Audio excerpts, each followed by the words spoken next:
প্রথম নিবন্ধনে কলেজ আর স্কুল মিলিয়ে প্রায় ৬১,০০০ প্রার্থীকে পাশ করা হয়েছে, কিন্তু এর মধ্যে মাত্র ৩১,০০০কে নিয়োগ দেওয়া হয়েছে, কিন্তু বাকি প্রায় ২০,০০০ প্রার্থীকে নিয়োগ বঞ্চিত করা হয়েছে শূন্যপদ থাকা সত্ত্বেও। আমরা একটি জিনিস বারবার দেখতে পাচ্ছি, নিউজে আসতেছে যোগ্য শিক্ষক না পাওয়ায় নিয়োগ দেওয়া যাচ্ছে না। আমরা এই জন্য আজকে প্রেস ক্লাবের সামনে মানববন্ধন করতেছি, এই বিষয়টা জাতির সামনে তুলে দেওয়ার জন্য।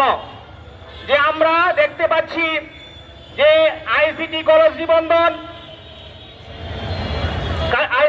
নিবন্ধনে এই ফেসির সরকারের ফেসিবাদী আইনের কারণে কলেজ এবং মাদ্রাসাকে আলাদা করা হয়েছে।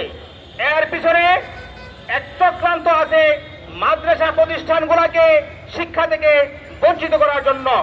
এই কারণেই মাদ্রাসায় মাত্র ১৭৭ জন পাশ করেছে, অন্যদিকে কলেজে প্রায় ১৪০০ করে পাশ করা সত্ত্বেও এই কলেজ থেকে কোনো শিক্ষককে মাদ্রাসায় নিয়োগ দেওয়া হচ্ছে না।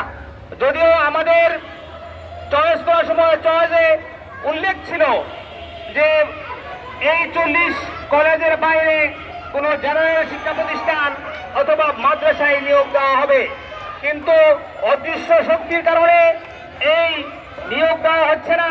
প্রায় আইসিটি বিভাগেই ১৪০০ প্রার্থীকে নিয়োগ থেকে বঞ্চিত করা হচ্ছে। এই পর্যায়ে আমি এই বিষয়ে আমাদের